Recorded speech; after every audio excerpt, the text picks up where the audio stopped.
We are all guilty to varying degrees. When we find the capacity to be silent in the face of evil, we are guilty.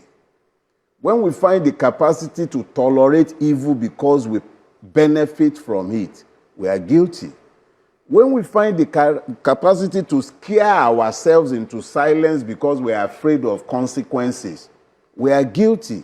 The reality of our situation is that we are the ones who are the problems, but we are also the ones who are the solution to the problems that we have created. You raised an issue that is actually generational. As it ails you, it ails me, and it ails everyone in my generation, particularly the middle class.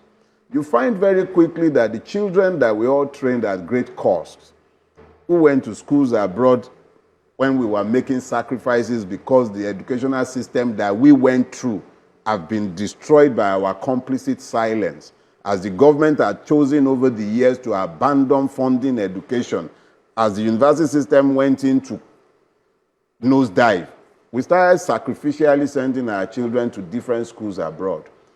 90+ percentile of those children don't want anything to do with Nigeria again. So we train children at great cost, and they've abandoned Nigeria because they voted with their brains. They can see the hopelessness of the country that we have built. They can see how much of cowards we all have been and how we have tolerated the evil that has overtaken our country. So instead of these children to come back, to be the engine room for the development of the country we ignored to build, they voted with their foot, and most of them are not coming back, and they are making it clear.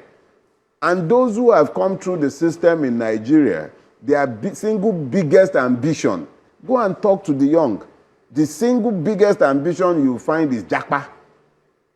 Sometimes it's become so hopeless that they are japaing to places like New Zealand, Australia, places that some of us have never imagined visiting because it's at the other end of the world. We are the new Jews. Can't live in our own country any longer because we've lost it.